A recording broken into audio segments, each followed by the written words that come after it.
બાકી આપણી માં બહુ પૈસા છે ને કાલે તો આપણે હજી KTM છોડાવશી, મર્સિડીઝ છોડાવશી, BMW છોડાવશી, iPhone 17 છોડાવશી. લાખ રૂપિયાના ફટાકડા ભરાય ને લાખ માં 3 લાખ કરવાના ને બધી લેવાની. શું પ્લાન છે? કેટલાક ફટાકડા લેશો આ વખતે?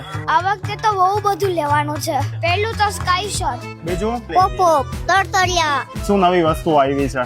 ત્રિશુલ આવ્યું છે, તલવાર આવી છે, તરતડિયામાં ઘણી આઈટમ આવી છે. ઘરનો જ સોલ છે તો ભાઈ તમારે ફટાકડા ફોડવા કેરા નવરા થશે? ધ્યાન રાખો. ફટાકડા ફોડતો જ નથી. એટલે મને નથી વેચવામાં જ વસ્ત છે.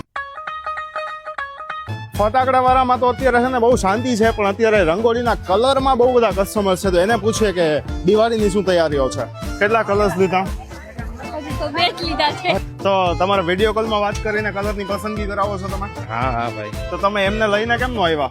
એ ઘરના કામમાં અત્યારે બિઝી છે એટલે. એમને તારે તું ફટાકડા ફોડ કે ન ફોડ? હું ફટાકડા ફોડું ને મોટા મોટા સ્કાય શોટ, સિંદરી બોમ્બ. ફટાકડામાં ઓલું સિંદરી બોમ્બ ને બધું હાથમાં હાથમાં દીવામાં સીધું કરીને ફોડી દેવાનું. એટલી પુરાપતિ થતી હોય ને એટલી કરી લેવાની. ક્યાંય એવી લાઈટ મળે છે કે એ લાઈટ લઉં ને તો મારા જીવનમાં રોશની આવી જાય? હા, રોશની આરે તમે લગ્ન કરી લ્યો તો તમારા દિલમાં પણ રોશની આવી જાય ભાઈ. મારો વિડીયો આ ભાઈએ નહીં નાખ્યો એટલે હું આ ભાઈને બ્લોક કરી નાખીશ.